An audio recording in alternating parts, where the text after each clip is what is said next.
A beautiful line I read not long ago said, "The best way to predict the future is to create it," which means to have a vision, and even though the vision is in the air or the sky, then build a foundation under your dreams. And when you see men and women who rise from poverty and obscurity to fame and renown, you invariably see someone who had a vision of what they could be and have and do that was far beyond what they were. Every one of us has had an experience. At one time when we were small, we had a vision of being grown up and having our own cars. And as we grew older, we had a vision of having our own homes and our own families. And as we grew older, we had a vision of traveling and going to Europe. We fulfill all our visions. The wonderful thing is this, is that we always tend to achieve our goals. The problem is that our goals are set so low that even when we do achieve them, they don't turn us on. They don't fill us with enthusiasm. So dream big dreams, if you like, and focus on results, not activities. This is the key. Be clear about the results that you're trying to accomplish. This is one of the keys of peak performance, by the way. All peak performers are result-oriented.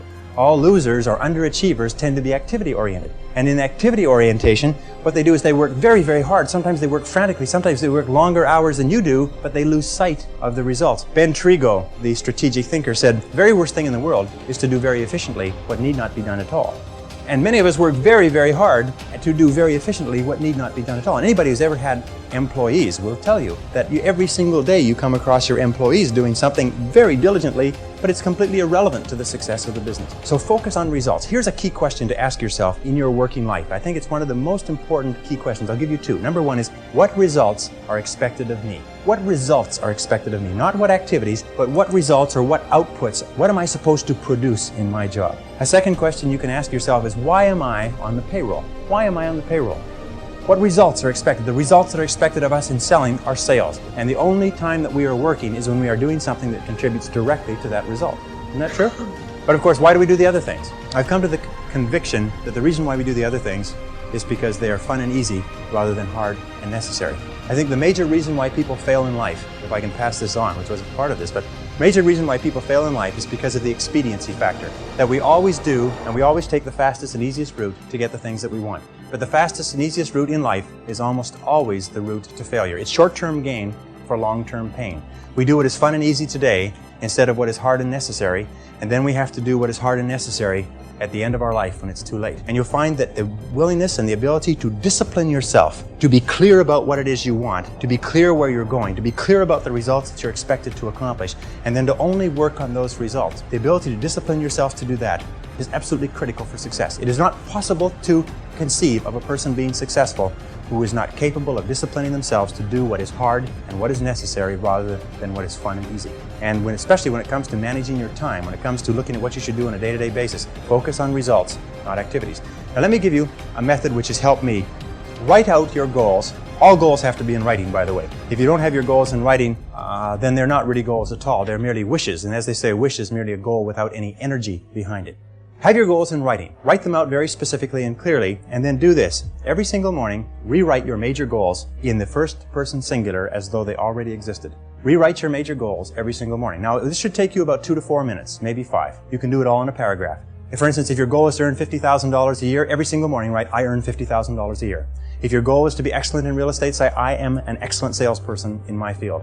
If your goal is to weigh a certain number of pounds, if your goal is to enjoy a certain kind of life, write down your major goals in the first person singular as though they already existed today every single morning. And then every single evening, take about 5-10 minutes, instead of watching television, just before you turn on the television, say, wait a second, I've got to review my progress.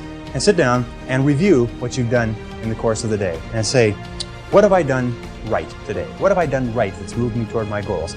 And second question is, what would I do differently if I had today to do over again? Those 4 steps, by the way, writing and rewriting your goal each morning, reviewing them in the evening, and asking yourself those 2 questions. What did I do right? What did I do that moved me toward my goals today? And what would I do differently if I had the day to live over? If you'll ask yourself those 2 questions, in the next 30 days, you'll accomplish more than you accomplished in the last 6 months. This is the most incredible method I've ever seen. I learned it some years ago. Just rewrite your goals every morning. The only problem with goals is that we don't set enough of them and we don't set them highly enough. You can have anything you want. Imagine you could have anything that you want, anything that you can hold in your mind on a continuing basis, you can have. Anything that you are crystal clear about wanting and are willing to pay the price to get, you can have. So clarity is the key. Be clear about what you want. Be clear about what you have to do to get it. Be clear about your vision. Be clear, speak, walk, talk, and act with clarity. And that's the final point with regard to clarity. I have seen many men and women who have tripped themselves up by being beaters around the bushers, if you like. They are very careful about whatever they say, and by the time they say it, people have gone home for lunch. And one of the keys to success is to be very straight and to be very clear, be very precise.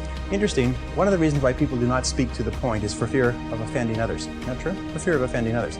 Interesting study they did last year. They asked a great number of executives, male and female. They said, if you had to tell a person something unfortunate with regard to their career that was going to affect their lives, and this is something that you've known for a long time, how would you go about breaking the news to them? And each of the person described the strategy they would take. They would set up the timing right. They would start off with a talk about talking about subjects that they had in common. They would close the door and keep out the noise. Anyways, they went around and around, and they were all circuitous routes of how they would get to the point. And then they reversed the question. They said, how would you like to be informed of this same subject? And every single one of them said, I'd like to be informed in a straightforward way. I'd like somebody to tell me straight the news. You see, all of us want to be dealt with in a straightforward way because we know we can take whatever it is. But we think that everybody else is too fragile.